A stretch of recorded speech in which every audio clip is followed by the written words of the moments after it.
je ne suis allée voir personne pour dire que je vais pénétrer dans le Parti démocratique sénégalais. C'est moi-même qui a pris l'engagement, ma détermination, ma conviction pour travailler dans le Parti démocratique sénégalais. Donc, s'il y a un poste vacant aujourd'hui, pourquoi je n'ai pas le droit de déposer ma candidature? Parce qu'est-ce qu'on a dit? Aujourd'hui, les femmes se sont levées pour lutter contre la parité. Parce qu'on en a assez avec les hommes. Tous les postes de responsabilité, les hommes l'ont pris. Ils se sont concertés. Je les ai vus, ils se sont concertés, mais on ne m'avait pas inclus. J'ai pris le courage et l'audace de présenter ma candidature. Vous avez oublié que c'est la population de Mbacké qui m'a élu. Le président nous a dit à chaque fois, avant de sortir quelque chose, il faut se regrouper autour d'une table et parler démocratiquement avant de sortir ce qu'on devait faire. C'est ce que le président... Il faut qu'on cesse avec le président. C'est le même bureau qui a été proposé cette année et qui devait gérer pour cette nouvelle année. Malheureusement, ils ont décidé de ne pas respecter le vote que nous avions nous-mêmes choisi en voulant mettre Pape Diop comme 8e vice-président comme l'année dernière. La lui est que le bureau n'est pas paritaire.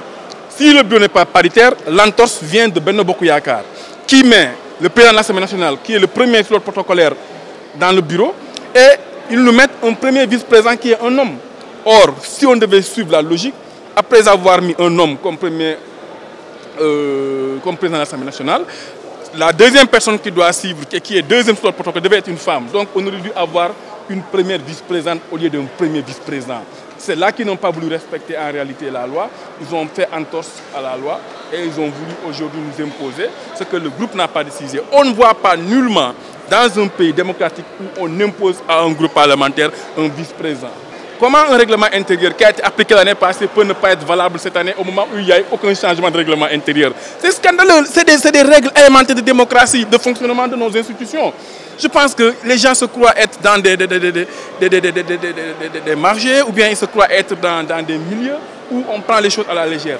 Nous sommes à l'Assemblée nationale, mais par simple coup de baguette magique, par le souhait de Moustapha Niasse et de groupe Benno Bokk Yakaar, on change les gens comme ils veulent ou bien comme ils veulent et ils imposent au groupe parlementaire un vice-président qui n'a pas été choisi par les...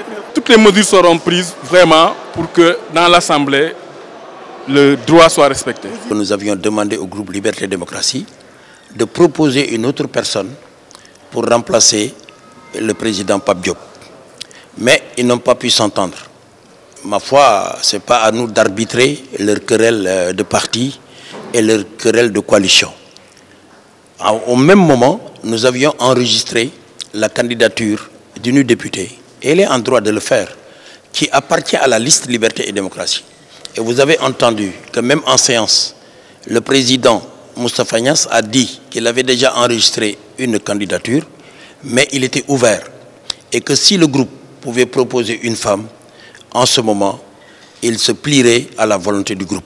Mais malheureusement, c'est des gens qui n'ont pas pu tomber d'accord et nous avons été dans l'obligation de voter cette liste qui, du point de vue de la légalité, respecte parfaitement la loi sur la parité.